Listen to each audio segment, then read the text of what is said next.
Pilantas kong video. So what's up guys? We are here to clean our electric fan.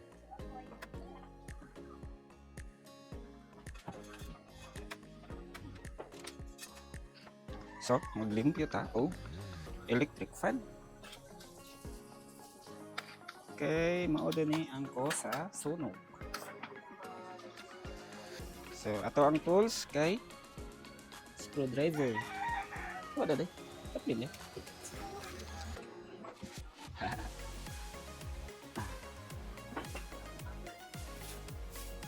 So, on na guys. Muna kang tangon ang screw. Problema, asang screw ani.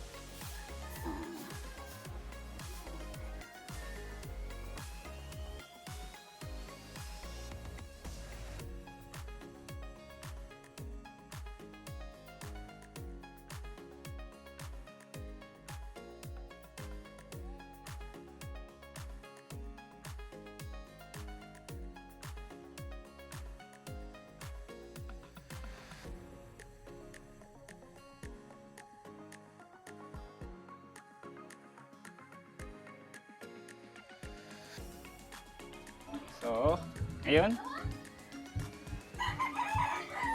meron tayong tea. Tapos, pinapawisan tayo. Nalinisan pa natin yung electric fan. Tapos, nakapagpapawis pa tayo.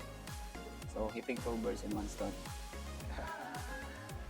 Pero yung pinaka-purpose talaga is to make sure lahat ng mga appliances natin malinis. Walang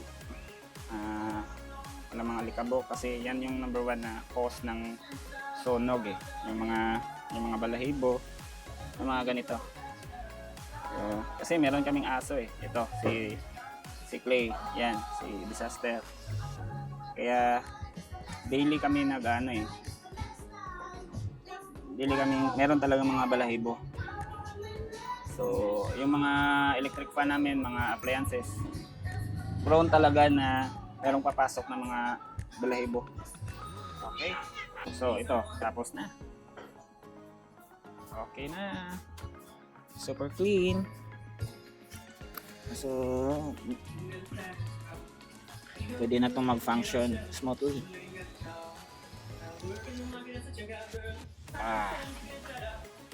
Wow. Meron siyang ginagawang homemade pizza. Wow. Sarap. Ito yun. Pero, ang daming ugasan. Wow, sarap. Sarap! Sarap! Dapat ganyan gawin nyo ha, pag nagtatrabaho yung partner nyo. Dapat gawan nyo ng pagkain. Anong tinatrabaho mo? Wala, ano lang. Ingat. Iga-iga. Tapos basa-basa.